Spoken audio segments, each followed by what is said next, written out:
Hey, everybody. Welcome back once again to the Retro Wrestling Review USWA podcast. I'm your host, the alleged wrestling know-it-all, Gene Jackson, coming to you as always from the Retro Wrestling Archive in beautiful Gadsden, Alabama. And please join me in welcoming back my co-hosts. First off, we've got Brian Trammell's favorite podcaster, Josh Briley, and the man who opened for comedian John Reap last night in Jackson, Tennessee. It's Richard Mulliken of P3 Radio. Guys, how are you doing this beautiful morning? I'm awesome, Gene, but I ain't as awesome as Richard Lee, man. What a night, dude. I was what just a night. Sitting here looking at us. I think we lost some color. No, man, it was great, dude. You know what's funny is like I'm on cloud nine, but it's not as the same cloud nine as when the show went off without a hitch, you know. But both times, butt clenching terror, working on it all like for like 2 weeks. You know, only thing I could think about probably, you know, taking years off my marriage with my wife because I'm obsessed with this stuff. You guys deserve an award, really, because you Josh nodded because you heard. I can tell you where it won't be accepted at. You ain't gonna get a little wooden plaque. Definitely not. But yeah, man, you guys. A lot of credit to you guys because, like I said, I know I'm OCD-ish and I have a lot of thoughts. I wear my heart on my sleeve, and I messaged you guys probably about 1 million times, and you never said, "Dude, just shut the." You know, I'm trying to be clean. I don't know how much you can say, but just same thing we say every week on this show. I'm turning think over back to the things we've said. I'm turning over a new leaf. You know, last night I had to do clean comedy for the first John time. Reap doesn't produce the USWA podcast. You're back in reality now. You guys never said shut the freak up, man. No, you guys to be never. Fair, I would never say shut the freak up under any circumstance. Unless we were talking about Scott Steiner going out on a tangent. That's right. No.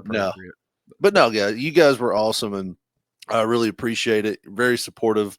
It's always good to have a supportive team around you, and I've got that with you guys, so that's awesome. Thank you.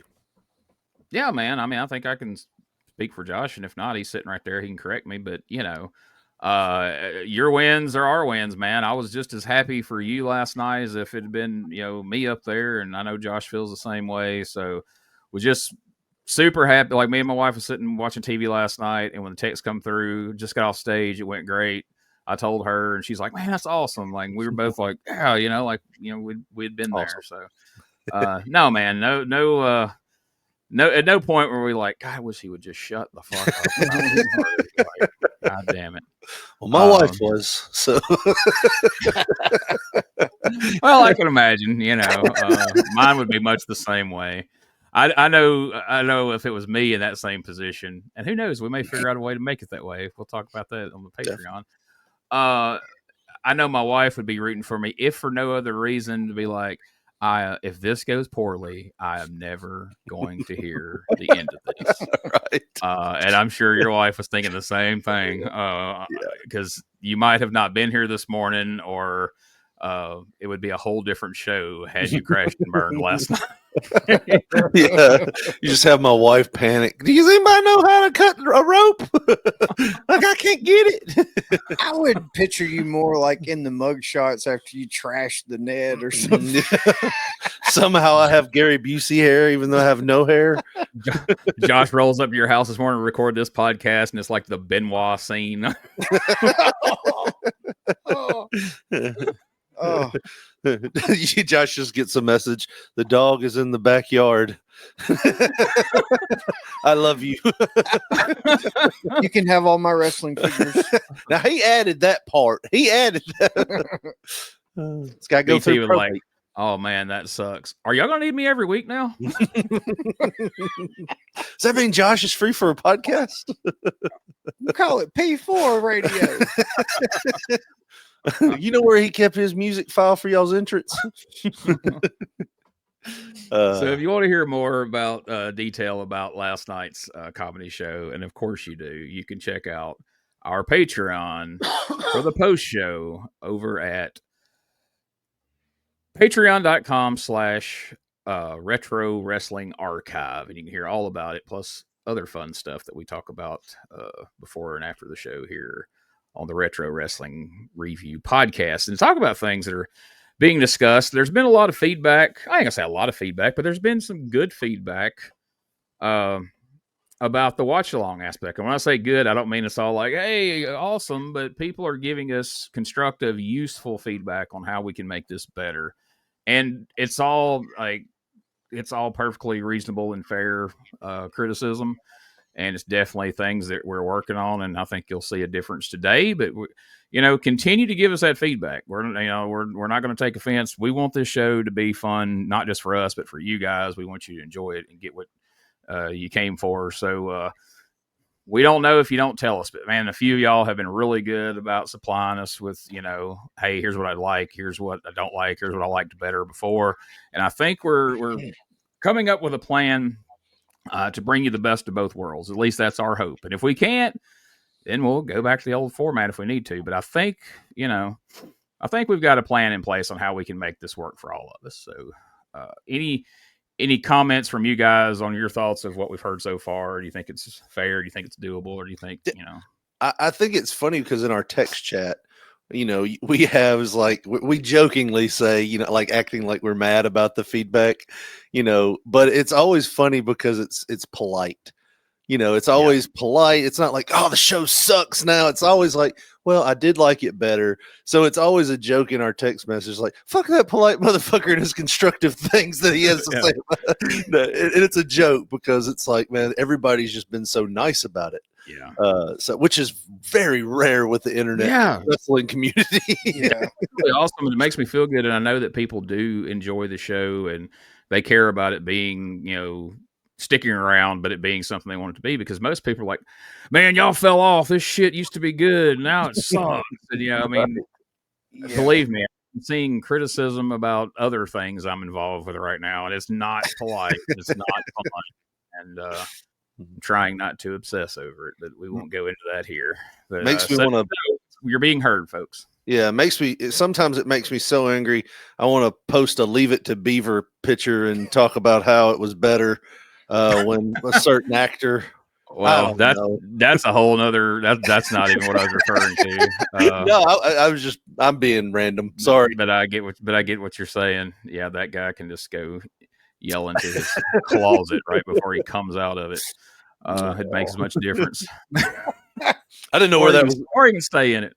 I didn't know where that was going. I thought it was going to be one of those David Carradine type things with the. Well, he can do that too.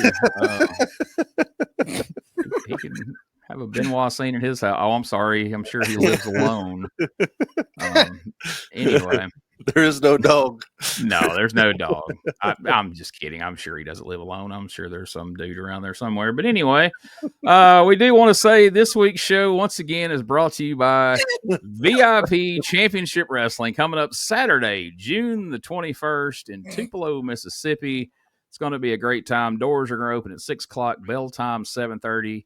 Going to be a lot of great matches going on. You can come out. You can meet Vicky Guerrero, Downtown Bruno. There's going to be just some of the very, very tip-top talent in the Mid-South is going to be there. And yours truly, Gene Jackson, will be there selling Eddie Gilbert books and handing out USWA podcast stickers and Dangerous Conversations stickers and different things. So come by, say hello, and you can offer some of that polite criticism in person if you want, or even be rude about it, whatever, dude.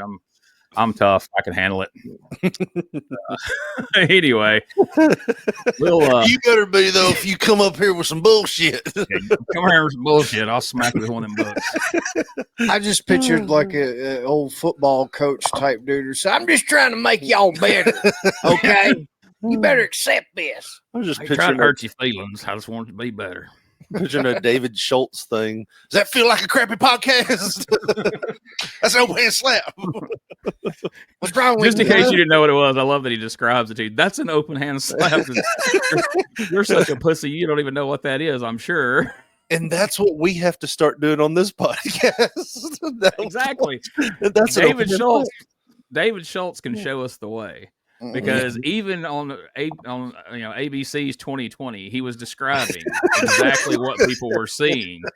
And what we have been doing is we have just been commenting on what we're seeing, but we haven't been describing who is in the ring and what's happening. So that's what we're going to do today. So we're going to head back right now to December the 11th, 1993, for another episode of USWA Championship Wrestling. There you see, we always see a great shot of the crowd to start these things off. Yeah, Dave and great. Corey doesn't look like he's sitting on a bucket this week. No, he's a lot closer today. He's not all the way. Well, no, their shoulders are pretty even this week. Yeah. I'll tell you this much, I ain't sitting on the bucket again. I will file a discrimination suit against Dave, TV5, Eddie Marlin, Jared Jack, everybody. I would love to find out that it was just him sitting back there that week in the catcher's position. That's why it was so low. There was no bucket, no chair, no nothing. Look at these calf muscles, Dave. You couldn't do this. Now, So we're going to try to lay out some in the promos, folks, where you can hear them, because there was some of that. But during the matches, we'll talk the most. But some of these promos we're going to talk over because there's nothing happening. Now, I did notice they just said Vampire Warrior is going to be here today. That's right. Is that So Lee have- Womack in the crowd? I thought he was a manager. He had a TBS hat on. It was pretty cool. So Toni Adams is in a neck brace here. She's accompanied by Doug Gilbert. At least it's not a towel, right? Yeah. Usually Exactly. It's that a real towel neck is brace. Neck brace here. Dangerous Doug in the Ribera jacket. Red at this point. Ooh, she These looks two like hit it off real well last week. Just like the itsy-bitsy, teeny-tiny goofball brains that you got in your body. Of course you can't listen. There's nothing there to comprehend. This sounds like she was coached a little bit by Doug. She actually sounds good. She's dressed like I don't know, like she's going to a ball with full sleeves and everything. Since that happened, Well, this is 2 weeks in a row. We'll make sure her tits don't fall out again. and I'm getting pretty used to this now. I finally figured it out. You know why, Doug? It's like the one day she's wearing a neck brace, she wears the most complicated shirt to put on with a bad neck. Yeah. In beauty pageants. And after I would win all these beauty pageants, I won every one I was ever in. I don't know why she's doing so much hand gesturing today. See poster on that, like, you need to be more visual. They were jealous. Just like We got to be more descriptive. They told her to be more. Have you seen what these God damn! I mean, Of course they're going to be jealous. Look at that fat one right over there. in the Third blue base coach shirt. on her this Oh, my week. God. Jane Fonda video reject, let me tell you. She's working on her tight five right now. Jerry Lawler lended her his book of insults from back in the 70s he used to use. Doug's loving it, dude. Oh, look at that one. She is a big one. Yeah. They shot to the crowd and they showed a very large woman. Or man, I don't know what that was, to be honest. I'm pretty sure it was a woman. Whatever that was, they had 100 pounds on me, if that says anything. I don't know how to describe it any better than that. I thought it was the ring mat jumped up. It was like huge purple.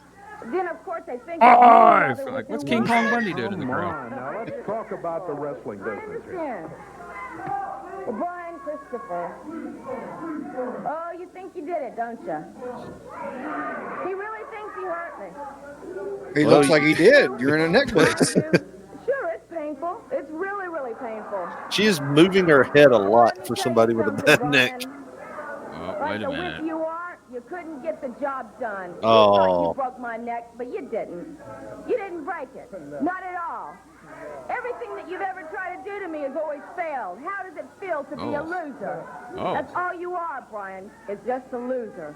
I've been sitting around lately watching, going over She some needs to tapes, put that studying back what in I the could do, janitor's how I could closet. She improve. just set that neck Exactly. brace I'm down. smart. I'm into self-education and self-improvement. Isn't it I'm weird that watching other WMC5 people only had over women neck braces on hand? I'm watching some videos and, They you know, finally get a every time neck I brace, come and then she across just this takes it off and video shows it was about all the Brian work. Like, Christopher, you know, of course, I guess that's why they never did it before, because it'd have been less dramatic if you unwrapped a towel around your neck and just taken off a neck brace.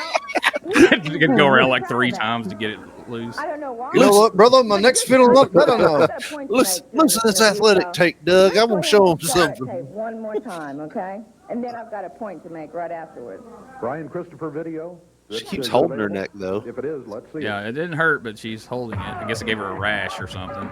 Should we mute that, or is that going to kick us off?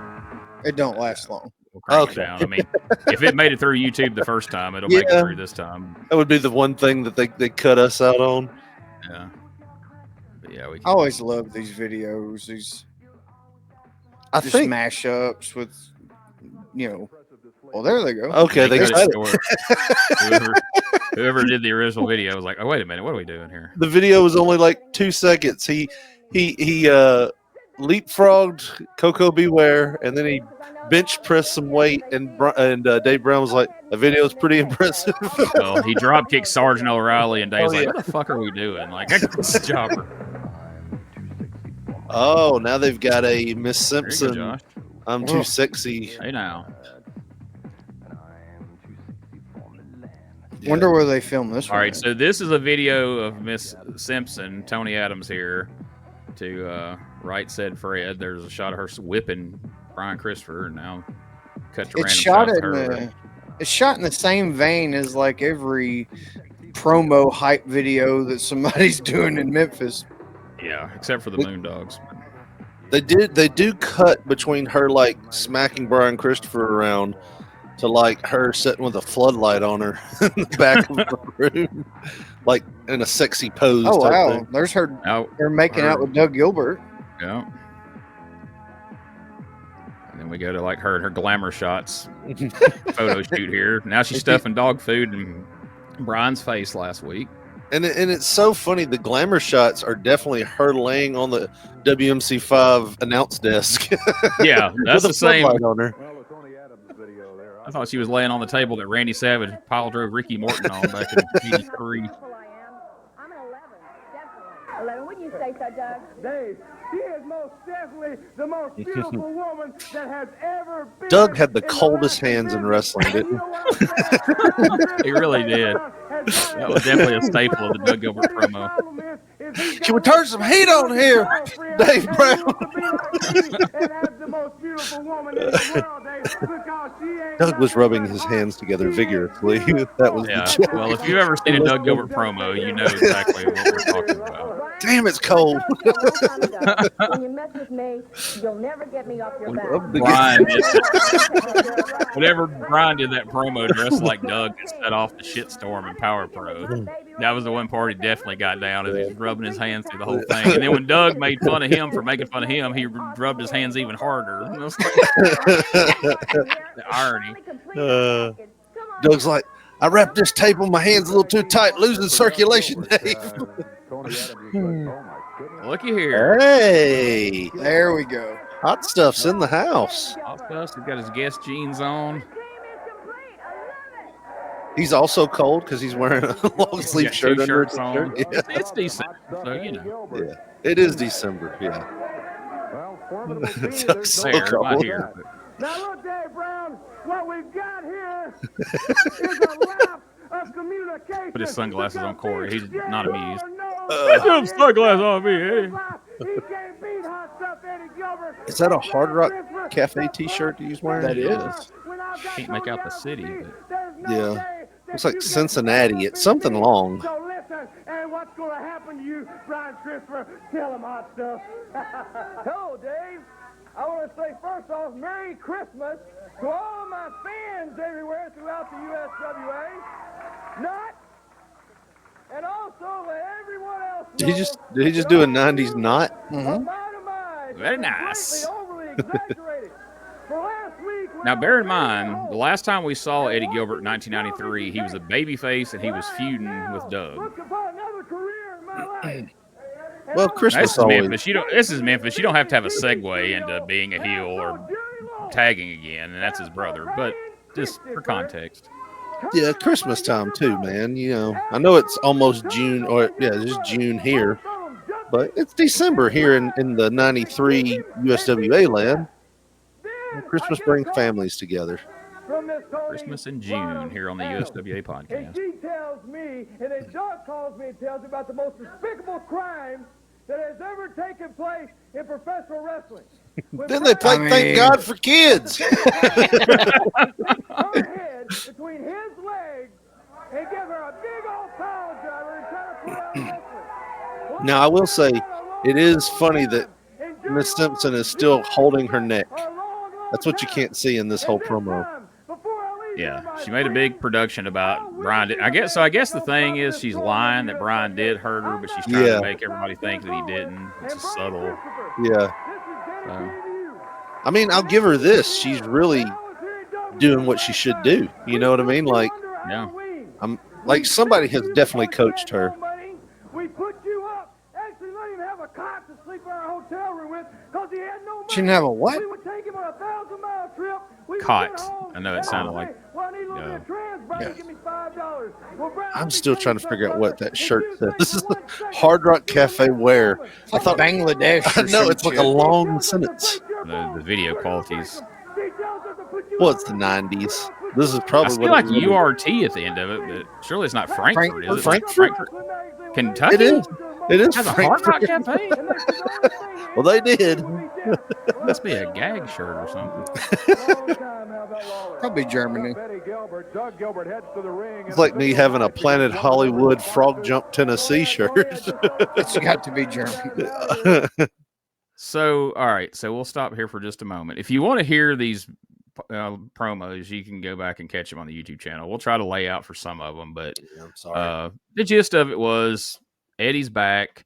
The Pro Wrestling Torch reported that, they were shocked to see Eddie return because he had just recently, in a Torch Talk interview, had said that he was moving on from the wrestling business. This was right, a couple of months after he had left ECW and that whole controversy of him leaving up there. And he said he was leaving the wrestling business. He was going into politics and he was pretty much retiring. And then all of a sudden he pops back up on USWA TV with Doug, and he's a heel again. And, we're about to be off to the races with another feud with, I guess it's going to be the Gilberts and the Lawlers, technically, although we're not going to call it that on TV, but that's what we got. So, it's always fun when the Gilberts and Jerry Lawler get together. And Lord knows we need a shot in the arm here in the USWA right now with what we've been seeing. So right now, Eddie and Doug's about to go up to the ring to take on this new tag team we saw debut last week. Far Too Wild, Todd Morton and Chris Michaels. It took us a little while through that match for us to figure out who was who, and for Richard to remember that he knew who Chris Michaels was. And so we're Facebook friends. Hey, I remember that guy. Which made me feel less bad about Richard. Likes to throw it in my face when he'll ask me if I know who somebody is, and I'll say, no, I have no idea who it is. Well, and then he'll immediately go, well, you're Facebook friends with him. And he died. And he died. Sorry. I'm bad. Are we still friends? I don't know how that works. But anyway. You will be again one day. If you're lucky. Well, or depending on how his trip goes, we'll see. But I mean, it's really a 50-50 crapshoot on both of you at this point.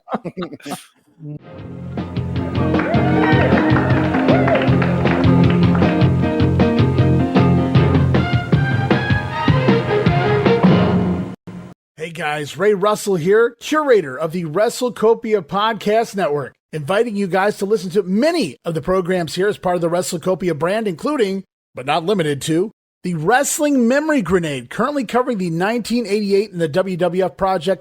You can also listen to the Regional Wrestling Podcast, where we talk the territories. You can also listen to the Wrestling Stoop with the legend himself, Bob Roop. But that's not all. You can also check out the Pro Wrestling Academy with the professor of Puroresu, Mr. Dan Ginnity. Dan and I go back in time and cover the history of Japanese professional wrestling in the English language. And you can listen to all of those shows and more, all part of the WrestleCopia Podcast Network, located over at WrestleCopia.com. That's WrestleCopia.com, and anywhere your podcast streaming needs are met. So if you're looking to support that next up-and-coming podcast brand, please consider making it WrestleCopia.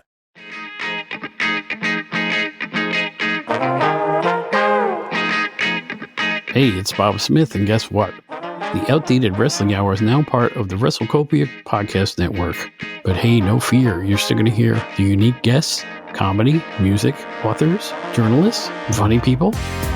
Who knows who's going to end up on the Outdated Wrestling Hour? Remember, it's all new and all old. So check it out in the WrestleCopia Podcast Network. and wherever you get your podcasts. Listen if you know what's good for you.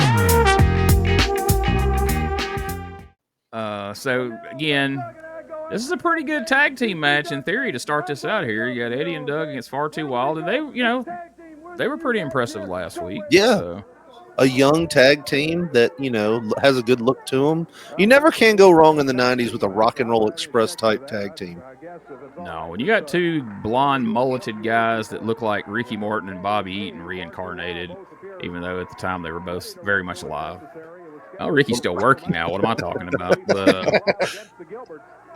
The Rock and Roll Express type tag team was always influential with me. Like, I love the Rockers. I love the Rock and Roll shows. I remember around this time, Gene, I had a Ninja Turtle wrestling buddy, and I would have it up on the fence in my backyard, holding it up, basically like it's tied up in the rope. And I remember very vaguely Josh and I trying to double drop kick that thing.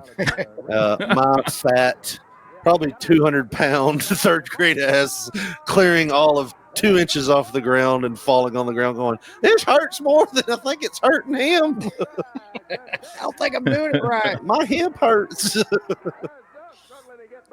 But yeah, all that said to say, the Rock and Roll Express type teams were always over with me. From the 80s to the 90s to the 2000s. Here's something ironic, though. Okay, so here in 1993, Todd Morton's in the ring. Ricky Morton's still wrestling. Fast forward to 2025. You and I have found our way into the wrestling business and have both, quote-unquote, retired from the wrestling business. Todd Morton has retired from the wrestling business. Ricky Morton, still wrestling every weekend. Still doing Canadian Destroyers. Yeah, he's on freaking AEW once every other month or something. I don't know what's happening. Or as my wife calls them, A&W. Well, that would be an improvement. I actually like A&W, but She literally said that yesterday. I found a Sting at a Walmart somewhere, and I was like, I think I'm going to get this. She said, oh, nice I bulldog. didn't think you collected those A&W figures.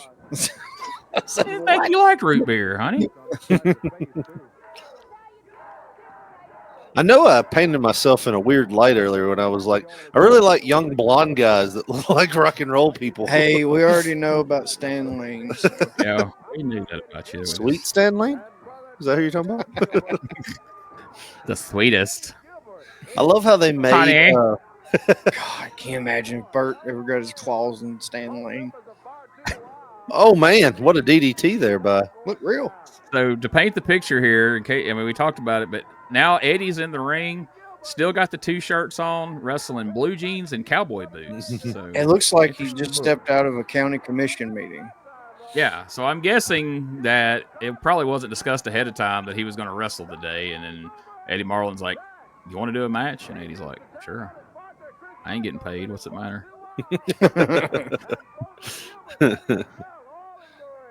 I love how they made Miss Simpson carry the neck brace with her. They wouldn't let her just leave it on the desk. So you remember. They were like, now, whatever you do not leave that neck brace unattended. Jerry Jarrett said if we don't turn that in at the end of the day, he's docking our pay. And try not to get it too sweaty. We got to return it right after this segment. Oh, nice. So Toni Adams threw her shoe into Eddie. Eddie clocked Chris Michaels with it and got the pin. Could they have gotten a more difficult shoe to get off her foot? It's like a knee-length cowboy boot. I wonder she didn't have to lay down, have somebody come take it off of her, and then.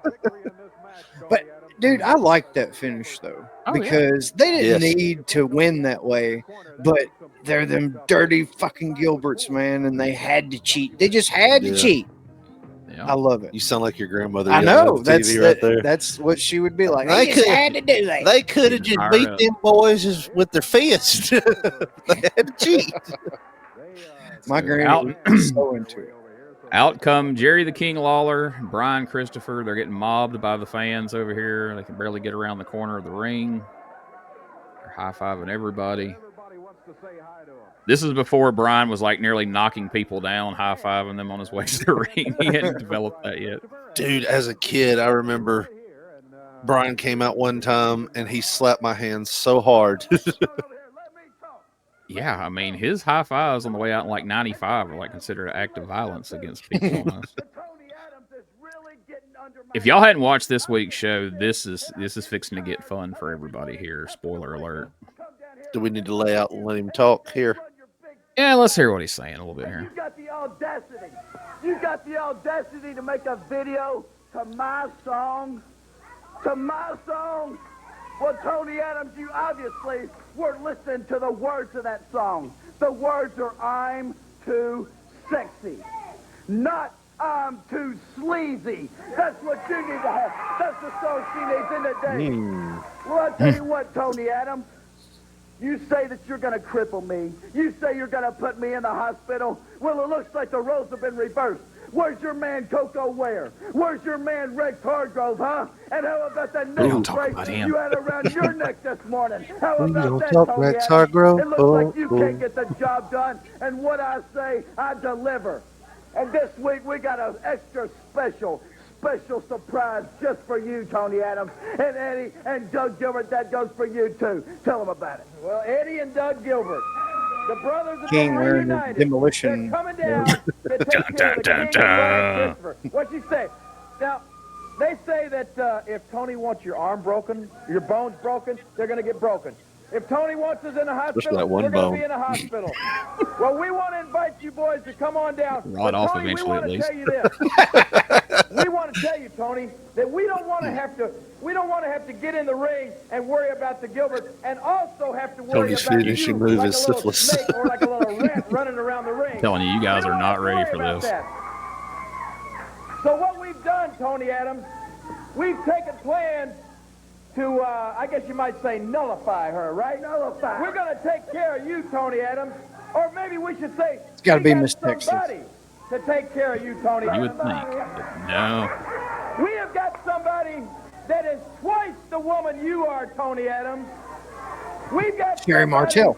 that is much sexier than you are, Toni Adams. Oh, definitely. Oh, yeah. We've got somebody that is much better looking than you are, Toni Adams. I'm afraid to Same guess. And thing. as a matter of fact, you did your little video and you thought it was so hot. I'm afraid to guess because I don't Well, want to be we've got BT somebody spoiling right here everything. today that is going to produce their own video right here with the wrestling audience as their supporting cast. So we want to bring out Brian doing? Brian knows what's about to happen and he can't contain himself. The lady that's going to be in our corner and is going to take care of you, Toni Adams, and we want to bring her out right now. Take a look. There she is, babe. There she is. Oh no! Bertha. Oh no! Yes! It's Bert Prentice. In a red sweatshirt, blonde wig. Yes. Bert Prentice in drag here. He's got boobs for days here. He's dancing with the old fat lady from earlier that Toni was. Oh, he's just living his best life out there, isn't he? Yeah. We're wrapping up 93 with a bang, guys. So now If you're Bert not Prentice- watching the video, you've got to find this and watch it. This is worth the price of admission alone. Oh, he is doing Dolly Parton drag. Yeah, for sure. Can you say drag anymore? I don't know if that's the. I still He's call them dragging drag Dolly shows. Parton's Okay. name through the mud right now, I'm telling you. Lawler's like, she's a little old, isn't she? Can you pair me up with somebody else? Brian's just pairing people to square dance right now. Or, She's about 70 years older than I like them. He's 78, by the way, so do the math. This goes on for such a long time, too. Like, you know, you could have got that, but like, this is still going on. He's lip syncing the whole song. He's dancing. No lie, my fat ass that was trying to do drop kicks on my Ninja Turtle loved this song. We've got Bloods and Crips dancing together out here. I know, dude, it's crazy. Together. Like the Did you snowman's see that coming guy's back. chain? Did you see that guy's chain? Yes, It I was did. huge. Man, they really. I can't Man, believe they're Bert getting hadn't the blown bird up yet. verse.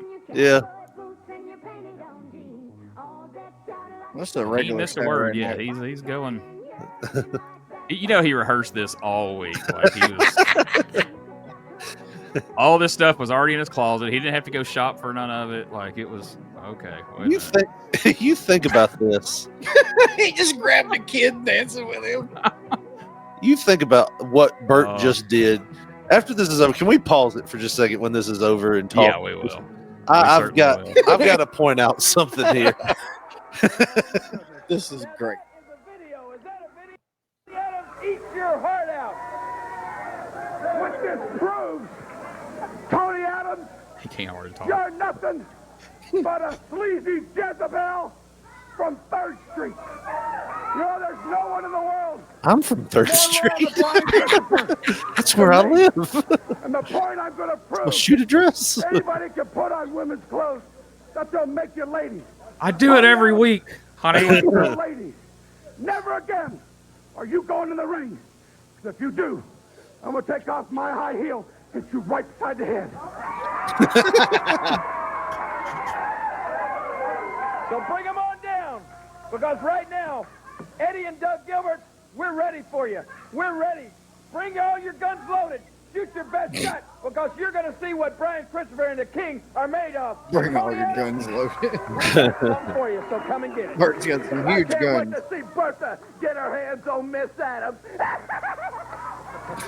The King, Jerry I was Lawler, hoping he would close Brian that with, Christopher, come on out to and the Mid-South Bertha. Coliseum, because Bertha's coming out too. in the corner. Well, I tell you. All right, so I knew you guys were not going to be ready for BERTHA. Let's hear it. So my thing is, do we realize what we just saw? Yes. Like, now, I know it's what we just saw, but let's put it in perspective of 1993. Okay. I'm trying to think of the right word. Tu Wong Fu hadn't released yet. Right. And you think about the music and the time of what we just witnessed.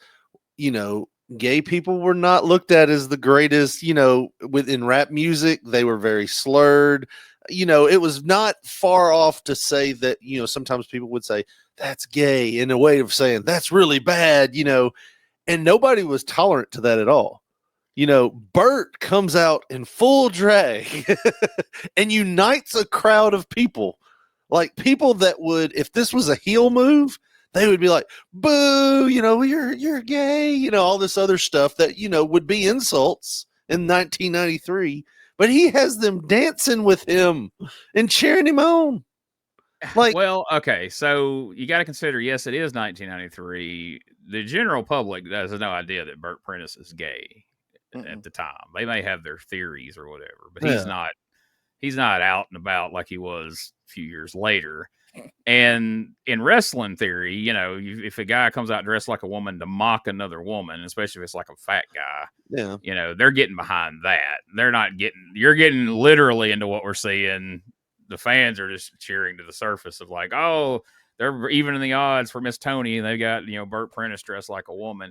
My thing is, just like with Eddie, we haven't seen a babyface Bert Prentice in Memphis, and he just comes out here with Lawler. Now, if the, you know, if the fan in me wants to go, well, last time he was there, Brian was a heel, they were associated, so he's out there on Brian's behalf. But all of a sudden, Lawler's just totally cool with him. Like last time we saw Bert Prentice, him and, you know, Well Done's trying to take out Lawler and everything, and now all of a sudden, but this was a Memphis thing to do. Like I said, you know, somebody can disappear for a little while, and they can just show back up arbitrarily as a face or a heel, best friends with the person they last feuded with. It's all, you know, fair game. But it just feels very weird that Bert comes back as a babyface. I get that they're all cheering and, you know, all that because in theory it's to make fun of Toni Adams. Yeah. But still, it's still us knowing what we know, and us being fans of, you know, Bert Prentice in the USWA and the fun we've had with him up to now, for him to come busting back into the promotion as Dolly Parton, dancing with fans, pairing up Lawler and Brian with random fans, and then a bunch of dudes who look like they're going to knock over a liquor store as soon as this show's over with, all dancing together to a Dolly Parton song with a 400-pound white guy in drag. It's a wild scene, man.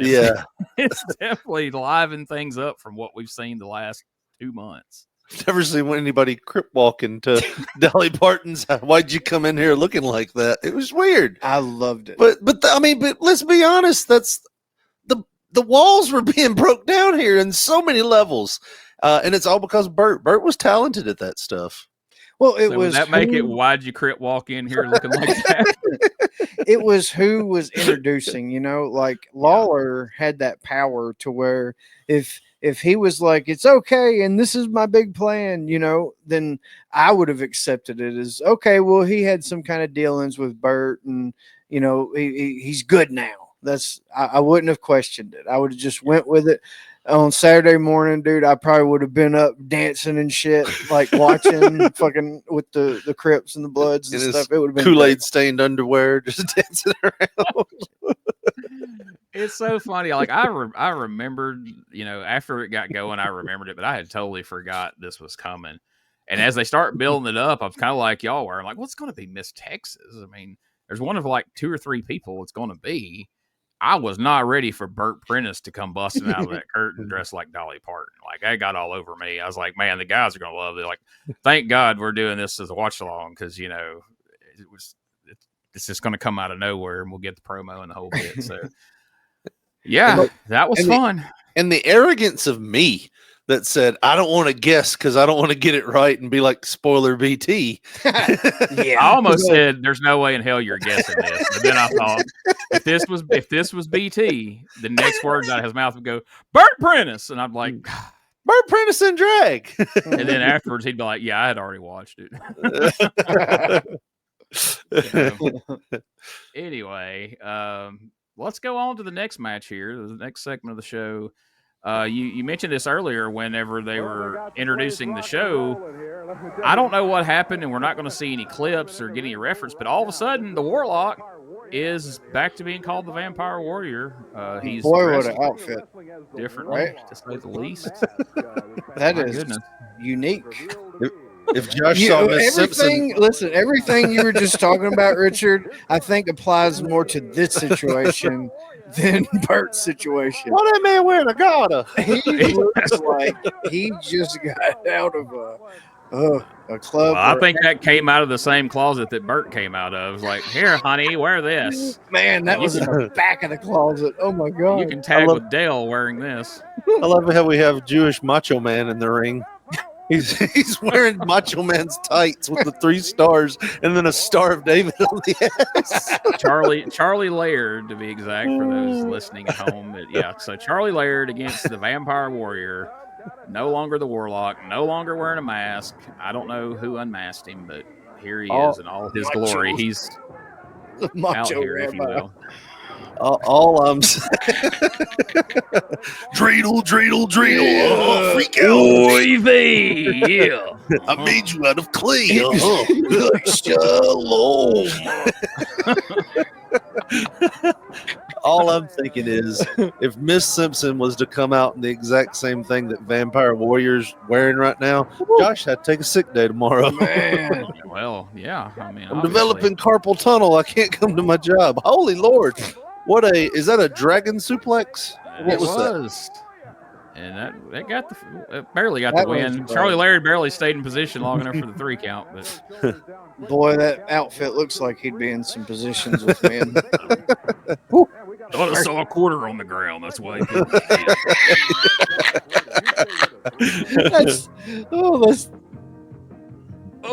Looks great. I don't think that's a dragon suplex. What is that called? That's what Ultimate Dragon used to do. I thought it was a full Nelson. No, he grabbed him by the arms from the back. Josh. Oh, my. Uh-oh. What is... It looks like we're dipping out of 93 just in time, Josh. So right now, as we're watching, the Harris twins are on our TV screen right now. They just appeared. This is how the video's clipped, but I thought we were over this shit.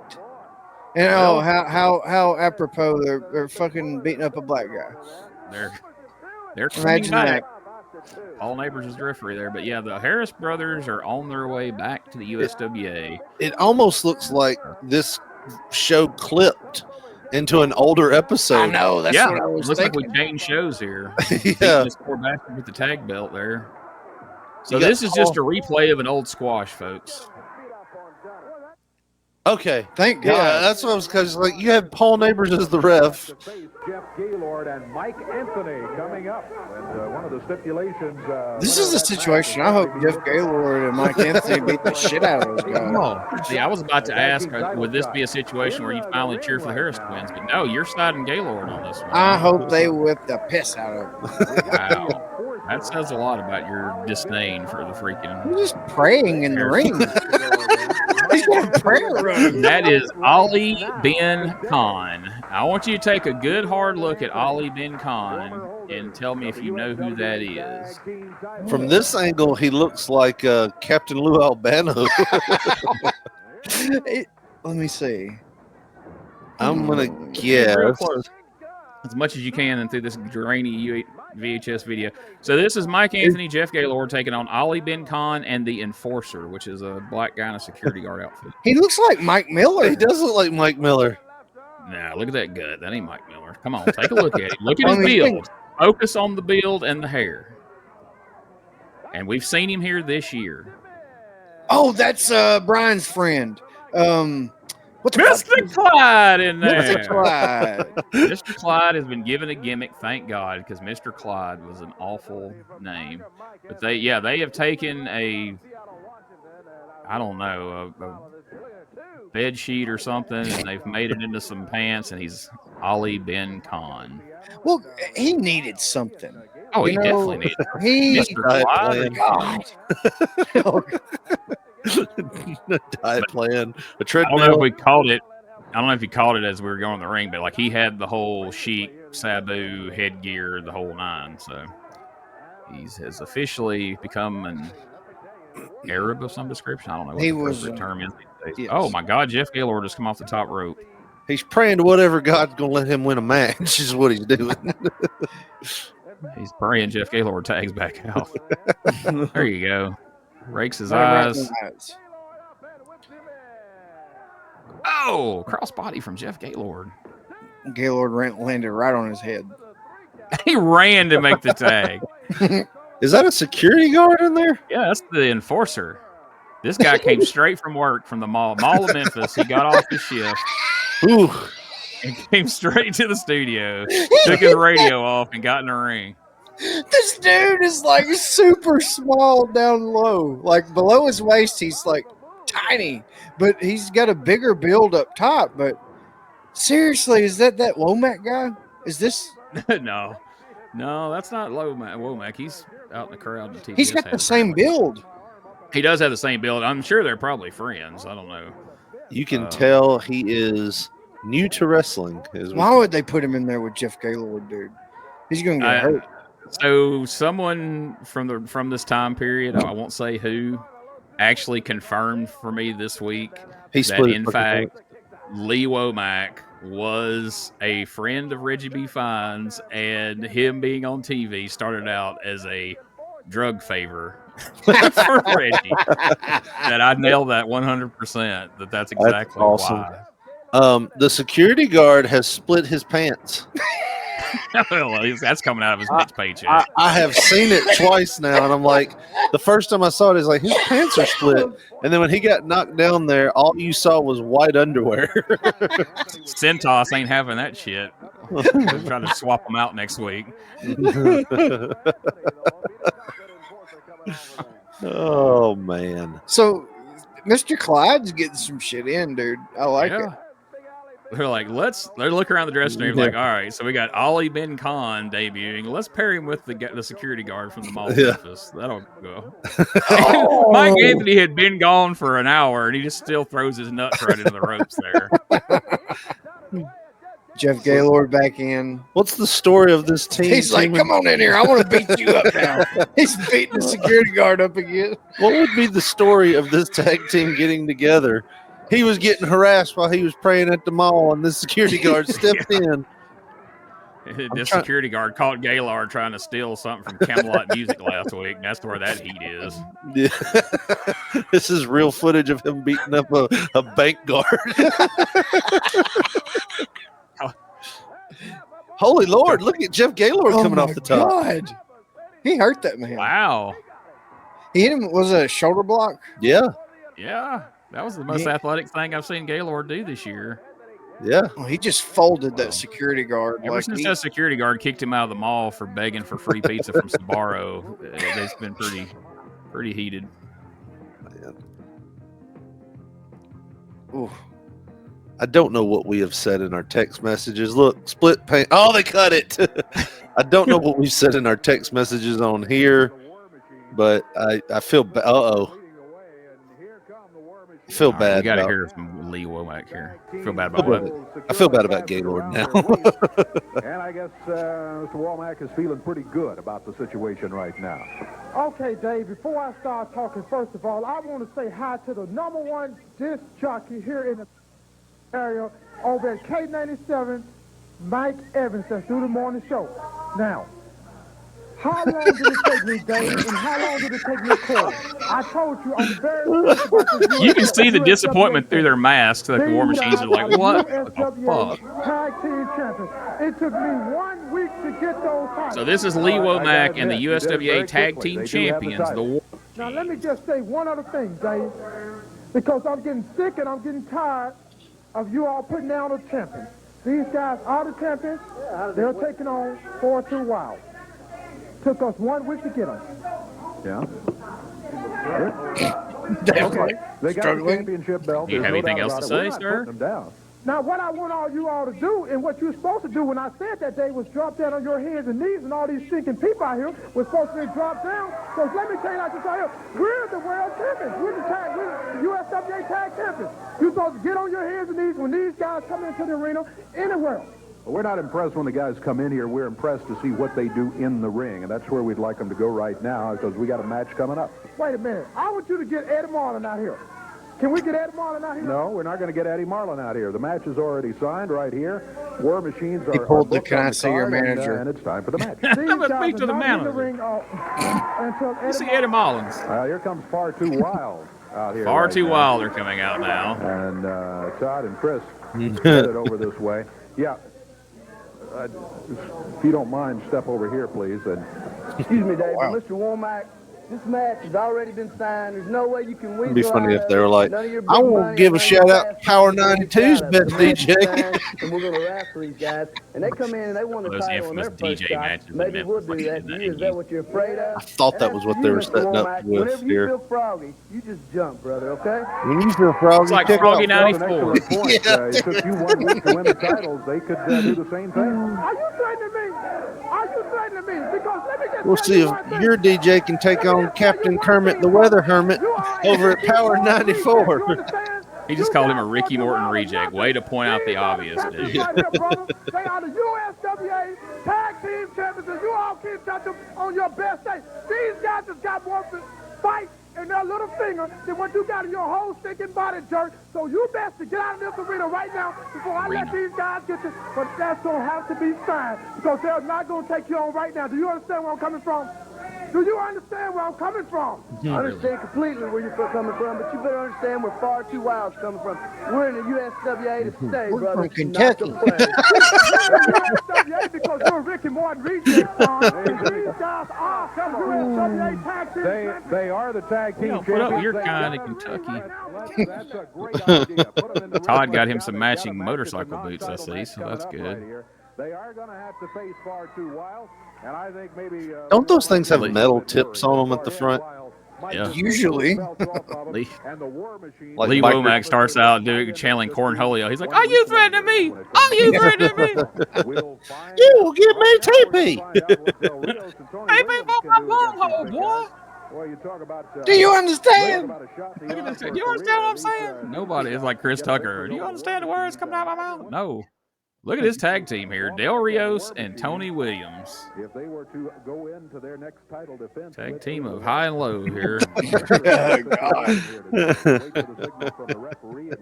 Brother, you look like you ought to be wearing this outfit, not me. The ref's bigger than you, bro.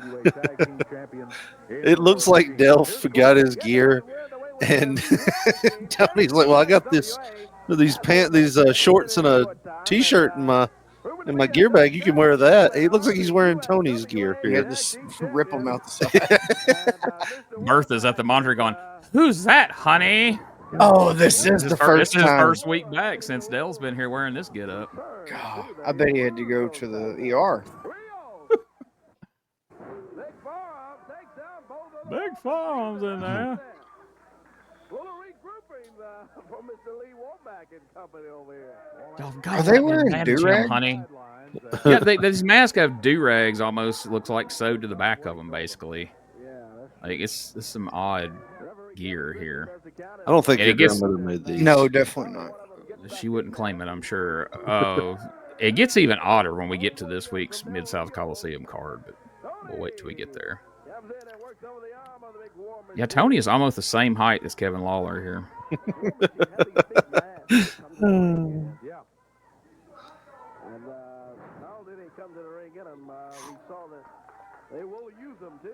Boy, these guys really bring the pace of the show down. Man, boy, they do. Good thing they threw the belts on in their first week here. And you know what's really funny? It's like you would think that it would have been the Jeff Gaylord match that took the show down. Yeah, Jeff Gaylord's coming off the top rope. Yeah. Like, he came in off the top rope. He ended off the top rope. It's like he went back in time and heard our negativity and was like, I'll show them. Well, I mean, I'm gonna steal the show, if you will. All wrestling companies are guilty of this, I think, in one form or another. But it seems like Memphis is the worst, where it's almost like they value the gimmick more than the players. You know what I mean? Yeah. It's like, this is going to make you. You're going to come in as the War Machines. We're going to throw the belts right on you, and everybody's just going to love it. You know, no, it's awful. I mean, you could give this shit to the right person and make it work, but these guys are just too bland. They don't do anything.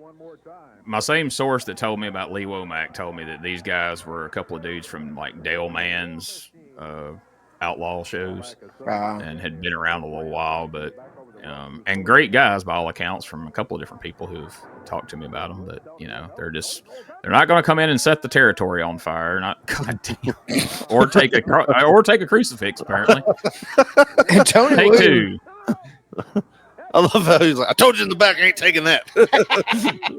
If they'd have went right back into that, I was about to die. Like, they were using that right fist, much to the delight of Lee Womack. Maybe that's what he told them to do: double up the fist and hit him with it, because they've done that a couple of times. Hey, tell him to take something off of Tony, Kevin. Come on, jobbing him out. He almost fell slamming Tony Williams just short. But to your point earlier, Josh, like Memphis are some of the worst offenders about pushing people based on the gimmick and their look rather than what you actually had when they got in the ring. I feel like somebody sold them like, hey, I got these dudes basically doing like a demolition type gimmick. They'd be great. And they're just like, all right, we're going to put the titles on them before they ever even laid eyes on them. We'll snatch the belts off PG-13 and put them on those guys. Like, wow. Oh, so they just rammed him face first into that hockey mask. It was like a double version of the stroke, what would eventually be called the stroke by Jeff Jarrett. You know what's funny, though, with that hockey mask? It's like a hard plastic. What would be the difference in slamming them in that and then the wooden ring that's underneath it? It's honestly got more give than the ring, if you know anything about physics. But it's counting on wrestling fans not. No, granted, that mask is sturdier than that ring. But well, that's true. On an average ring, you make a good point there. Well, I'm glad it was Tony that took the pin in that deal. You know, there was no way they were making Dale lose to that. Hey, he's lost to less than that in recent times. Let's not kid ourselves. All right, so here comes our main event. All right. 6-person tag match. Yeah, you sounded all excited there. Huh? All right. So it's Jerry Lawler, Brian Christopher, and the Little Eagle. Oh, no. Look at that hair. You can probably guess who they're wrestling. But yeah, now we get to see the Little Eagle without the mask. Is he wearing a coonskin cap? Good God.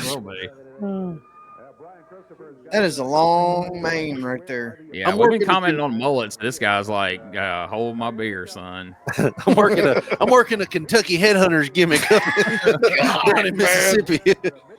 Look, Midget D's got Jamie's hat from last week. The freaking it's fucking JJ 70s. from Good Times. Yes. And Jamie's wearing the hat that he said Buddy Wayne said was killing the business. Buddy Wayne may not have been completely off on that. Yeah. Freaking Alice in Wonderland stovepipe hat. So yeah, PG-13 and Midget D versus Jerry Lawler, Brian Christopher, and Little Eagle, who is all mullet all day long over here. See, and it takes the focus off the way Jamie said his head was shaped. I haven't even noticed that. I'm like, that is some hair. How did he even get all that into that mask that he wore? That's why his head looked so deformed, because he had all that hair pushed up in his mask, and that's why he looked like, Scotty Wentz, friend of the show, said the other day that when Midget D got his head shaved, he looked like Kazoo from the Flintstones. Yeah, he sent me that. Now that I see him, he sent me that, and I laughed, and I said, "I'm still impressed at how he got into the ring." Yeah, I mean, dude, that is amazing. Can you imagine? Can you imagine us if we had to get in our house every day, having to pull ourselves up onto a 6-foot porch? I live on the street. Just bringing in groceries. This is some bullshit. Nice little match going on here. Brian and Wolfie D starting out. Big hip toss from Brian, and of course Jamie and Midget D, or Midge as they refer to him, is claiming the tights were pulled. Or, well, I guess his pulled my shorts. Pulled my short britches. My short pants. I cannot get over what Little Eagle looks like. Man, he ought to come equipped with a fucking tiny ass Trans Am, shouldn't he? Yeah. Like, that ain't what I was picturing. Like, based on how that hair made his mask look, I was picturing like E.T. under there. Right. I guarantee you that shirt he had on had cigarettes rolled up in the sleeve just 15 minutes before they went out. It looks like that dude was doing oil changes 15 minutes ago and Jiffy Lube without a jack. Like, he could just crawl under there. He's perfect. Yeah. If Whitey Jenkins had his own midget, it would be Midget D. I got papers on him and everything. I'm sure. Jamie sold me this one at a good price. I'm sure hearing all these jokes would break his little heart, his achy breaky heart. Look at that mullet. Well, he added me on Facebook after the Jamie interview, so he alive? could be seeing this. Little Eagle is. That's fucking awesome. Yeah, he's a friend. Roger Calvert. You can look him on Facebook. Jamie wasn't bluffing. He found me and added me in. That is freaking awesome. Yeah, doesn't have the mullet anymore. But he's a serial killer choking him up at this point. Midget D's trying to kill him. He's like, I'm tired of you and this mullet. Oh my God, check this out. Uh-oh. They are holding Midget D. Watch what they do to him. They've got one. Brian's got him by the ankles. Lawler's got him by the wrist, and they are surely they're not. Right now. They look like they're gonna. You're not gonna believe this. We're gonna put this clip up on the Facebook. Surely page. not. They're throwing him over the top rope. Oh my God! That's attempted murder. We know how dense midgets are. Midget tossing here. That was so now bad. The Gilberts hit the ring. They're attacking Lawler. PG-13 are joining in. And Bertha is after Toni Adams on the floor. We have a chase. He's still in the whole getup. A low-speed chase going around the ring. But Toni can't run in those big shoes, so Bertha's catching up, actually. It was obvious. It was obvious that imagine them Somas were kicking in on her. She was slow. It was obvious that Midget D toss was the signal. When you see us throw the midget over the top rope, come out running because we know when to run in. You'll know. You'll know. God, if they would have, no, we'll surprise you. If PG-13 wouldn't have caught him, he would have broken that concrete floor. and Wolfie said and if you go back and look at it, Wolfie said he barely got a hand on him because they threw him so high that he was almost going to go over their head. Like if they'd have been standing a little closer to the ring, he'd have went right over their heads. And he got 2 checks for life instead of just that one. But yeah, the last time I spoke with Wolfie, I was asking him some Midget D questions because I talked to Jamie about him, but I didn't really. When I interviewed Wolfie earlier in the year, I didn't ask him about Midget D. So the last time I talked to him, I was like, let me ask you a couple of things about Midget D. And he was telling a couple stories. And he mentioned what Richard has said numerous times now. He's like, dude was dense, man. Like, he was heavy. He was telling a story about him passing out in the bar, and him and Jeff Jarrett like carried him out to the car. And he's like, we had to hand him off and take turns, dude. And eventually we dropped him. And like, he said, because he's like threw him up over my shoulder. He's like, and when his stomach hit my shoulder, he let out a big fart, like right at Jarrett's head, and he ends up dropping him. And he's like, dude, he's heavy. And I said, is that why? I said, so the first couple of weeks, you guys were doing the spot where one of you would grab his wrist, the other would grab his ankles, and y'all would just toss him up in the air and drop him like a sack of concrete against like people's chest. I said, but y'all did it for like 2 weeks, and then all of a sudden it abruptly stopped. Like, did people demand it? And he's like, I don't remember, but yeah, we quit doing it for some reason. That's probably why. It's like we were cracking sternums and shit. I don't know. But, dude, I faced, I don't want to say ridicule, but I definitely got like that, oh, you're just being racist type laugh when I said these guys are dense. Whatever you want to call them. No, I was 100% on board with you. You were? Yes. It didn't feel that way. I said, look, I made jokes with you. It didn't feel like y'all took me serious when I said. You didn't think we supported you enough on that? Well, I definitely didn't want to be considered a midget racist. I didn't even know they were a race of people, but they are. They are. They don't want those guys protesting. Look how unique they are. How could they be like us? They're different. But yeah, man, those guys are dense. I don't know about the ladies. But you don't mean dense as in mentally, you're saying. Oh yeah, of course I do. Oh no. I'm trying to dig you out of a hole here. And I have half the brain that you do. The old Sid Vicious thing. No, dude. They're smart. I mean, they're capable. Like you said, Gene, like a sack of concrete. Yeah, that's what every time they picked him up and dropped him on people, that's what I pictured. If you grabbed a sack of concrete between two people, just picked it up and dropped it on somebody's that is a lot of weight condensed into one section. Do a Google search on midget swimming. Bet you won't find anything. Well, we know somebody who we saw get Midget D dropped across their chest. Didn't he drop them on Dale one week? We need to inquire, like, hey Dale, how was that? Yeah. Brother. Like, you killed me, brother. Yeah. Midgets are dense. There's a lot of midget he's dropping on your chest, There was one time I was benching 350, brother, and I dropped it right on my chest. It wasn't as hard as Midget D falling on me. Like a dumbbell. For about a year, I would just tell people I lifted at least like 6 Midget Ds in the gym today. Like, whoa. Tony, that's a lot there. Oh. Tony, I remember back in them days, I was lifting 7 to 8 midgets at the same time. Sometimes I hide midgets for myself. I like to have the midgets walk on my face with the tennis shoes because they got more weight to them. It's more low center of gravity. Feel like 2 people walking on you. More PSI.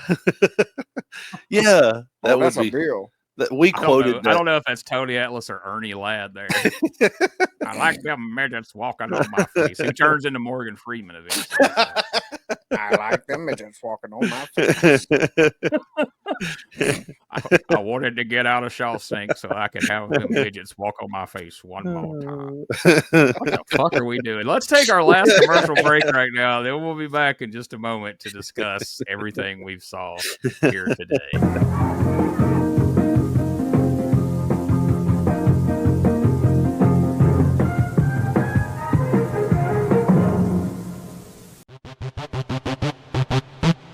Ladies and gentlemen, welcome to Give Me Back My Pro Wrestling, the podcast that's based on the old school but can still help you find the good stuff from today.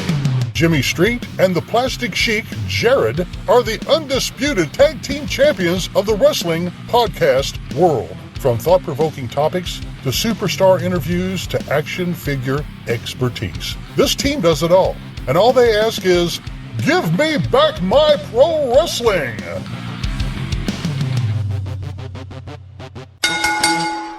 Every other Thursday, wherever you listen to podcasts.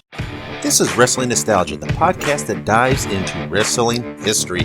Hey, wrestling fans, I'm Dave Dynasty, and if you enjoy podcasts that are knowledgeable and history-driven, then Wrestling Nostalgia is for you. With great guests and fun interviews, there are over 200 episodes in our archives. We chat with several first-time guests and often cover topics not discussed on other podcasts. Look up Wrestling Nostalgia on your favorite podcast platform and visit all of our links at linktree/wrestlepod. That is linktr.ee/RASSLEPOD. And remember, wherever you go, whatever you do, be good, be safe, and keep on growing.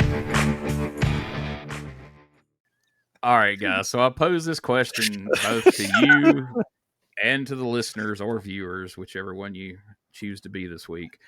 Did we do a better job this week? I'm not saying we did a perfect job by any means, but did we do a better job this week of kind of illustrating what was happening on the screen and keep you informed of exactly what was going on? Or do we need to work a little harder at it? Is there something else we can do better? How did you guys feel about this week's episode as far as how it came off compared to last week's? Not the content. We'll get to that in a moment, but just the presentation.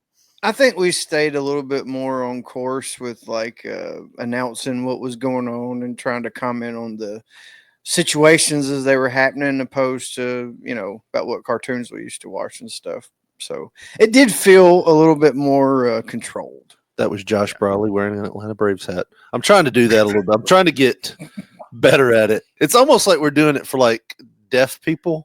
When they listen to something, describing stuff audibly for deaf people. Yeah. That works out great whenever you do that. Well, sometimes you I think you got it backwards there. Yeah, I know. Yeah. Songs for the deaf.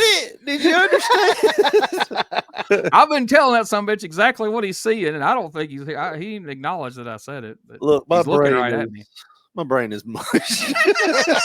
Clearly. Describing songs for deaf people. Jesus. That's why my businesses always fail. No, but you know what I mean. It's like we need to start doing the audible thing for blind people. And there you go. That's the ticket. All right. So we've talked about that. So now let's get to where we talk about the actual show we just watched. So let's answer the questions. What was you guys' least favorite part of this week's show? I think it was very obvious. Who are the guys in the hockey masks? The War Machines. The War Machines. I don't even want to learn their names. That's how much I hate those guys. Well, spoiler alert. Copyright Brian Tremmel. You're not going to have to, but we'll get to that in a moment. Well, I mean, that's the thing. I was like, I don't even want to learn their names because they are taking the Moondog Award from me for you have to have that shitty placeholder team for the Moondogs not to be there. This is them. This is definitely the part where they put these guys on the TV. So we have time to go as kids, go refill our cereal, take a piss, whatever we need to do to come back and watch an awesome main event. So yeah, no, I've forgotten their names again, but they're my least favorite. All right. Well, let me ask you this. If you're having to watch somebody in that spot, would you rather see the War Machines or would you rather see the Moondogs, or is it just a wash? I'd rather have somebody describing it to me because I'm blind. I mean, at least with the Moondogs, every now and again you get that cringy moment of holy shit, I can't believe he hit the guy that hard with a chair. But at no point during this match was there any of that. It was just well, is this going to be over with? There was no excitement to it. No. But that also begs the question, promo-wise, do you prefer Richard Lee or Lee Womack? But you get a Lee either way. Yeah, I think I'm. I would like somebody to do a character Richard Lee Womack. Josh, you have your assignment for next week, sir. Could you shout out a DJ at the local rap station? That's a whole new twist on him saying dog, right? Let me tell you something, brother. My dogs is coming down there, yo. No, man. Oh, all right. Josh, I was going to say, is it my turn or? Yeah. Yeah. Go ahead, Josh. Mine is the exact same match. We talked about it during the match. It's this is a definite situation. They were hoping that this gimmick was going to take these fucking bland ass men. I'm saying this because you put the belts on them, and you can't not have like that pizzazz or that one thing that makes you stand out, that gets the crowd excited. But we watched this match, and it was just, ooh, this is just bland. There's nothing just sticking out. It's like a steak with no seasoning. There's a lot of beef there. There's some big guys, but there's nothing that they did that just like, man, did you see that War Machines match? Just there's these two fucking guys in these do-rag masks and this goof fucking yelling for them. Like, I hate it.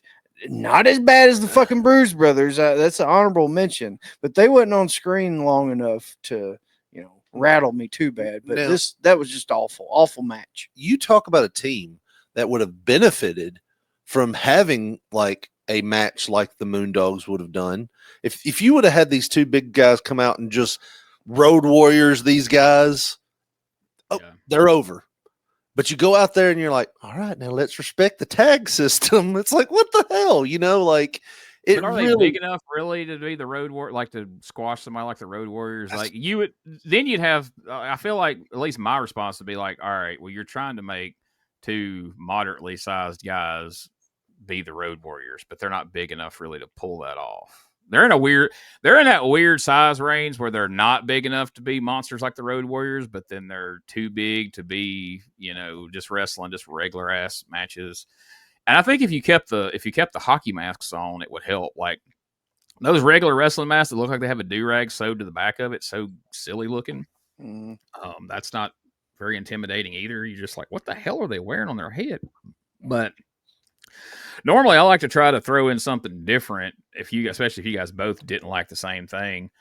But I mean, I've just got to beat the same dead horse here. I kind of was counting on this week that Josh was going to be like, nope, Bruise Brothers. I don't care if it was 27 seconds. Fuck this guy. So he swerved me when he doubled down on the War Machines, but I'll join in on that. This Lee Womack guy, like, there's been some like awful managers in Memphis over the years where you knew it was a favor for somebody or something. But like this guy brings nothing to the table at all. Like he does just seem like a guy who was either working at the car wash down the road or selling rocks, probably both. And, and it's just like, hey, what if I could get you on the TV show, man? Would you give me another week? And you can get me on TV? Okay. I was kind of waiting for him to throw in something, but then like, and if y'all need something, I'll be at the corner of 3rd and 4th, But he didn't. But he did shout out some random ass DJ for no apparent reason. And we all laughed immediately because we knew what that was. Because we just covered on 85 where they spent like 2 weeks hyping up a match between two radio DJs. And before the match could happen, the one DJ broke his arm in practice for the match. So they had to replace him with another DJ. And they went on TV in 1985 and said this guy broke his arm practicing for the match with the guy he was wrestling. Oh, wow. See, that's when they could just leave that part out. I'm like, I can't believe, I mean, like 95. All right. I would have believed that. Like I was dumbfounded that they did that in 85. I mean, that's such a kayfabe crushing thing to say, but they did it. But they hyped the shit out of it because, it was what was it? What's the big station in Memphis at the time? Rock 101 or Rock 105 or whatever the fuck it was. FM 100. FM 100 was one of them, but then the other one was the other rock station that the two different DJs were from. So I thought, like, man, we're getting ready to have a DJ match. And I was just like, I think it was Richard that said that Todd Morton's going to come out. Well, I tell you what, the afternoon guy at Froggy 94 will whip the shit out of that. But nope. Dude was just, I figure, like he wanted like tickets to something or a bumper sticker or something. Like, well, you mentioned me on the wrestling. I mentioned you on the wrestling Saturday morning. Yeah, man. Let me get them tickets. And 2 Live Crews coming through here. Exactly. Skywalker, 2 Live Crews. Hell yeah, I'll mention you on the wrestling. All right, let's get away from that impression before we go too far with that one. What was your most favorite part of the show? Not like I hadn't already, but anyhow. I was a fan of the main event. Like the main event actually had something this week. You got PG-13 taking on Brian and Lawler. I mean, you're always sounds weird. Yeah. you're ending with your most over heels and your most over baby faces.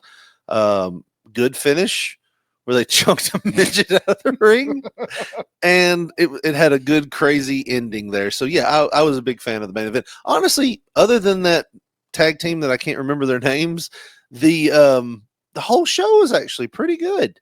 Like I was top to bottom. I know I get a lot of crap for saying I didn't like anything on some of these shows. Everything except for that tag team match, I enjoyed. Yeah. Yeah, I did really, really like the end and the way it played out and stuff. But, you know, my favorite thing about this is Bert coming back, man. Like, oh, my God. You know, like the stuff that he was doing right before he left, you know, with the concerts, with the Rock and Roll Phantom and stuff like that. It's almost like, how do you come back after leaving like that? You know, it's like, to me, that shit was entertaining. I loved it. And how do you come back? And, you know, the way he come back, he's already facing like, well, shit, I got to try to be making these people like me. And how am I going to do that? And I guess it was going to take Lawler coming out and announcing him, putting the King stamp on there. And then he comes out, man, super high energy, getting like we're talking about the gang members in the audience dancing, fucking everybody dancing. The big woman in purple, dude, it was, you could feel the energy. It was like, dude, this would be fun. Like I said, I would have been dancing in the living room on Saturday morning with it, man. That was just an awesome scene. Absolutely. I'm going to have to say my favorite part is obviously going to have to be Eddie Gilbert coming back, because I'm obviously a big Eddie Gilbert fan, and you know, spending as much time with Doug as I have in the last year, seeing them back together, that was a lot of fun, and knowing that they're about to be feuding with the Lawlers, and then for them to bring BERTHA out, like I wish there was, you know, footage of that whole match that's about to happen on Monday night for us to, you know, throw on here and watch sometime, but I don't think there is. I'm sure there'll be some clips somewhere, but probably not on here, because we're just seeing these little scaled down 45-minute, you know, edited versions from the other shows. But, you know, I also really enjoyed the main event. And, you know, it tells me that, you know, we've seen 2 or 3 weeks in a row now, it feels like PG-13 are either in the main event or they're in the featured match. So they understand PG-13 is their top tag team. I think it's a matter of like, we're going to have this other tag team coming in and they don't bring a lot to the table. What if we just throw the belts on them and maybe these people will think there's something? If, you know, maybe that'll give them some kind of oomph, and it's not. But that's the only thing I can think, the reasoning of getting the belts off PG-13 and switching it over to them, because they're just like, PG-13 don't need the belts right now. But I don't know. I think there's something to be said for, you know, I think your top team should have the belts more often than not, because I don't know. I'm not really somebody that buys into the belts make the people. I think it's the other way around. Yeah. And these belts aren't doing a damn thing for the War Machines, and the War Machines damn sure ain't doing a damn thing for those belts. But the most fun part of the show, yes, 100% agree. Probably my favorite in the end is, yes, BERTHA coming out.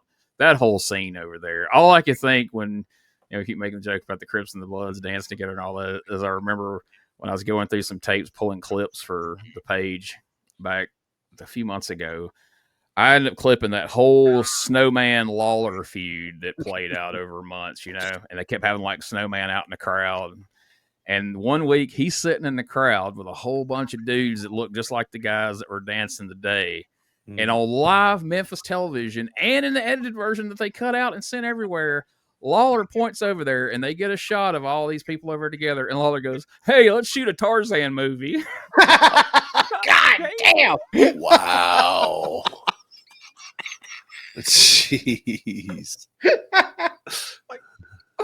Lawler was wild back in the day. Yeah. Man. There's clips of him saying shit that you just like, what? But I went and tracked down to see. I'm like, okay, that made live Memphis TV. Yeah. But surely to God, they cut it out of the edited version. Nope, they sent that around the loop to every town. Like, wow. Lawler was probably proud of it. Listen to that line. Jeez. I'm starting to think after that and the thank God for kids, the editing chops on Lawler weren't what I thought they were. Yeah, I don't think he had a hand in the editing. I think somebody was trying to sabotage him. Like, like there's an editor back there. We've been trying to tell you people. And somebody's like, he don't give a shit. He thinks it's funny. I think it's funny. Anyway. So Monday night, December the 13th, 1993. Now, again, a lot of this stuff's not going to correlate with what we see, but listen to this. All right. This is how many people this show drew. And I hope it's not reflecting on the people on the card necessarily. 575 people at the Mid-South Coliseum. War Machines killed them. Yeah, it's got to be. I mean, they've bottomed out here. Opening match, American Eagle #1 beat JC Ice. Second match, Wolfie D beats Del Rios. Now listen to this third match here. And this kind of gives you an idea of what we're in for if we were sticking around on into 1994. Now, Mike Anthony and Jeff Gaylord, we've been pushing them. We made them tag team champions. We've had them looking pretty strong against everybody. Third match of the night, the Bruise Brothers, Ron and Don Harris, beat Jeff Gaylord and Mike Anthony in 3 minutes, 42 seconds. That's a pretty strong statement, to come in and beat the guys who were just your tag team champions. So Harris Brothers are coming in hot. So it's probably a good thing that we're on our way out the door, or Josh would be in for a rough couple of months. I'd be like, man, BT's going to be on this show a lot more. I can't stand it. Josh is like, I'm going back to church. Good luck. I'm going to go back and pray that the Harris twins get the hell out of Memphis. Fourth match, Dutch Mantell beats the Vampire Warrior by disqualification. In last week's results, it was like, was it Brian or was it Jerry Lawler? Somebody beat the Warlock. And there was no mention of him being unmasked. It wasn't a masked match or something. So I don't know if they just pivoted to let's not do it anymore. The mask fell off one night and they were just like, all right, well, they seen your Vampire Warrior. But anyway, he's back to being the Vampire Warrior, not loving the gear, at least not what he had on this morning. But we said we wanted, we were bitching about the mask, saying we wanted to see more of him. Well, by God, we did, didn't we? That's too much of it. So I kind of jumped the gun on this 2 weeks ago, but last week we saw Buddy Landell on the show for the first time. Well, this is the week that in real time, Buddy asked for a guarantee. They said no. Buddy said bye.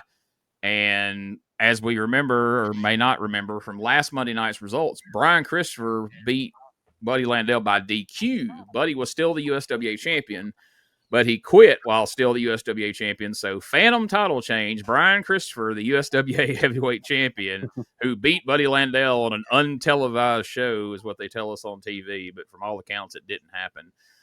Defeated Gigolo Jimmy Del Rey in a single match. Kind of weird just to have the heavenly body here in by himself, but that's what we got.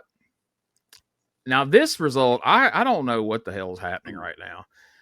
This is from the Pro Wrestling Torch.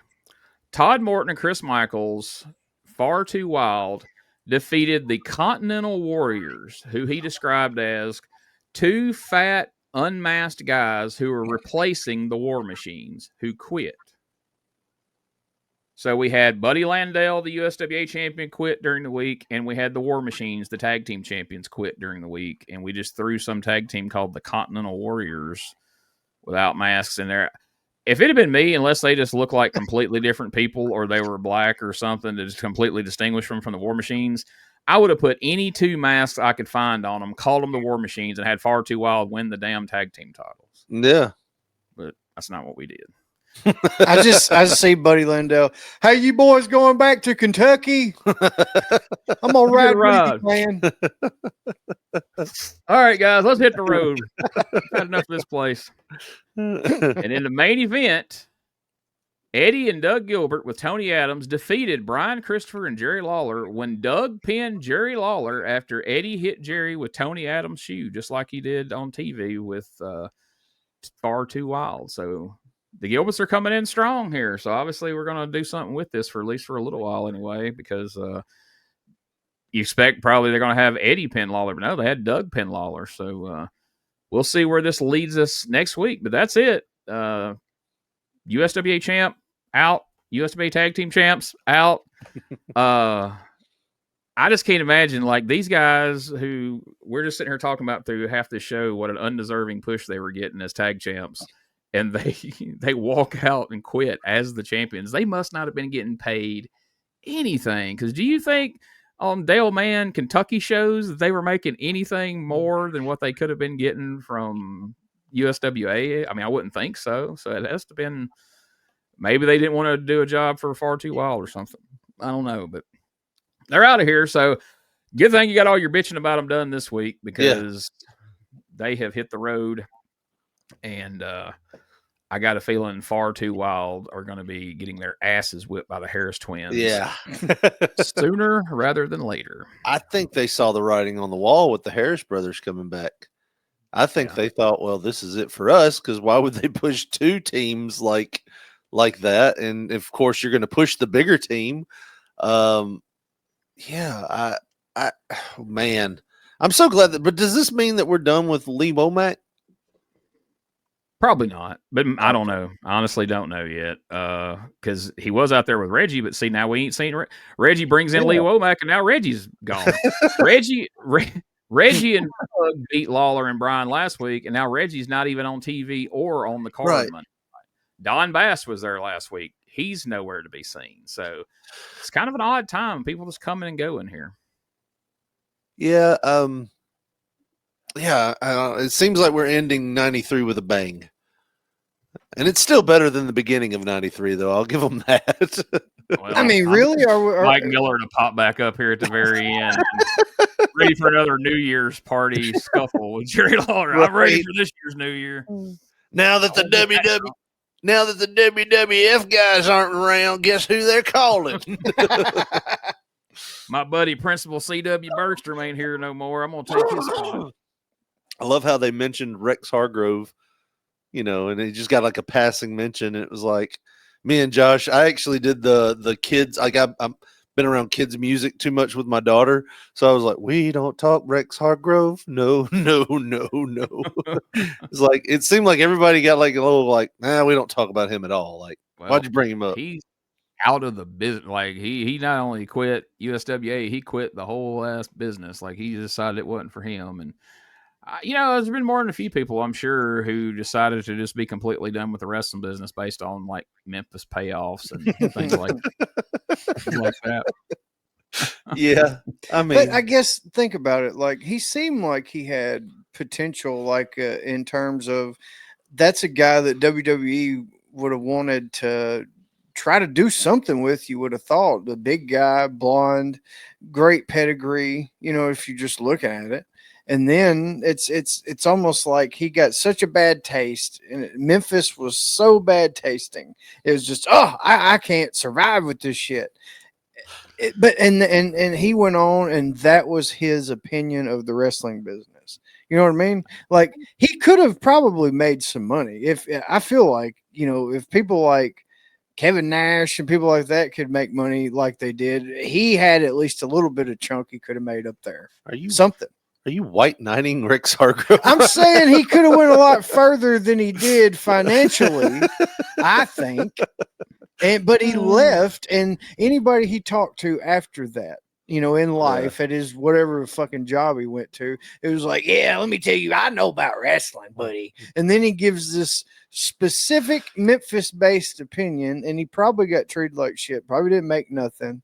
And he's telling people this is how wrestling is. Well, it is for some people, but Well, Jeff Gaylord probably told him what WWF told him, and he's like, well, I just don't stand a chance then. We didn't talk about it here, but last week on our Patreon show, we talked about an interview we heard about from a friend on Patreon, Ralph, that Jeff Gaylord told Steve Corino in a High Spots interview that when he went to the WWF and played the Black Knight for Survivor Series, that he was told the only reason they weren't going to sign him is he was too similar to the Ultimate Warrior. They already had the Ultimate Warrior, and they couldn't have two guys like him, and that's why he didn't get the job. We had a lot of fun with that. I think the exact quote that I said was Vince told him they had bagged their limit on guys, shitty workers with tassels. Make the cut. So, and if Jeff couldn't make it, no way Rex Hargrove was going to make it. So just quit the business, cut your losses now. So sometimes it's for the best. Well, all right, folks, we're in the home stretch of 93. 2 more episodes left. So make sure you join us these next couple of weeks, and we'll see how 1993 shakes out. And then we're going to head right in to 1991. Tennessee versus Texas. Lots of fun stuff. The Fabulous Ones come back together after Stan Lane and Jim Cornette leave WCW. They run into Steve Kern, and suddenly the Fabs are back in Memphis with Jim Cornette as their manager. You've got the Memphis Mafia running wild around there. Then you got guys like Tagar, Lord of the Volcano, popping up in 1991. It's a mixed bag, as always, with the USWA. You've got some really cool stuff, and then you've got some absolute garbage, and we're going to have fun with all of it like we always do. And an actual guy picking up garbage. Yes, you get all that. All that. His name escapes me at the moment. The Spirit of America. There he is. Spirit of America. I can't wait to talk about that. Was he a Native American man? He was not. Been, but no. Shocking. He was not. But sorry. Another topic for another day. And speaking of other topics on other days, you can hear other topics on other days that are a lot of fun on P3 Radio. You guys recording that after this, or have you already recorded it? Yeah, we'll probably talk a lot about John Reap, I guess. I suppose. And then we're going to make you talk about it a little bit on our Patreon. So there's going to be a lot of John Reap talk today, but nothing wrong with that. No, it'll be a humorous side. We won't. Oh, here we go. I am going to talk about a radio station, a local radio station. So tune in for that. Juicy. Make sure you check that out. Yes, absolutely. And if you have something you would like to say, call 256 Egg Iron and leave us a message, and we'll play it here on the show. It's about 6 grams. So check that out. Also, as we scroll through here, make sure you check out our friend Brian Tremmel for stspod.club. He has a lot of great wrestling content over there. I even join him now for his WTF news desk. It's a lot more fun now than it used to be. That's all I'll say about that, as Forrest Gump would say. And make sure you check out all the great content here at WrestleCopia.com. Tons of great wrestling podcasts. Something new coming out each and every day at WrestleCopia.com. And check out USWA Podcast.com for all of our social media. You can find the show. You can find our t-shirts and stickers and everything all in one convenient location. And speaking of, DougGilbertPodcast.com is where you can find everything related to the Dangerous Conversations podcast with Doug Gilbert and Tommy Rich. You can find the merch store. You can find Doug and Tommy's social medias, the Dangerous Conversations social media, all of it in one place at DougGilbertPodcast.com. And we would love it if you would subscribe, rate, and review the show for us. It helps us out. And finally, before we go, if you haven't yet, search Eddie Gilbert book pretty much anywhere you can purchase books, and you can find the book that me and Doug wrote about Hot Stuff, who returned to USWA on this week's show. It's at booksamillion.com, Amazon.com, Barnes & Noble. Any reputable bookseller is available there now. We know. We've searched. They're there. And you can get a copy. Josh has got a copy. And did yours come in, Richard? Mine came in. Awesome. So be cool like these guys. And I'm not going to say be one of the cool kids, because some of those guys aren't very cool, if you know what I mean. And that's enough innuendo of that ass clown. But anyway, anything you guys like to say before we wrap this up for the week? I think we're good, man. I think I've talked way too much this weekend. But no, this is awesome. I'm loving the new format. I'm loving the feedback. And like I said, it's just, it's refreshing to know that the people that listen to our show are so cool. And I cannot wait to get to 91. Oh man, what a glorious time. It's going to be fun. It's going to be fun. A lot of Eric Embry, and that's going to be interesting. He's a big change of pace from what we've seen here. And anytime you've got Tojo Yamamoto in a cowboy hat carrying a Texas flag around, you know you're in for a treat. So make sure you keep joining us for the rest of 93 and then into 1991. And be here again next week, as always, for another episode of the Retro Wrestling Review USWA Podcast.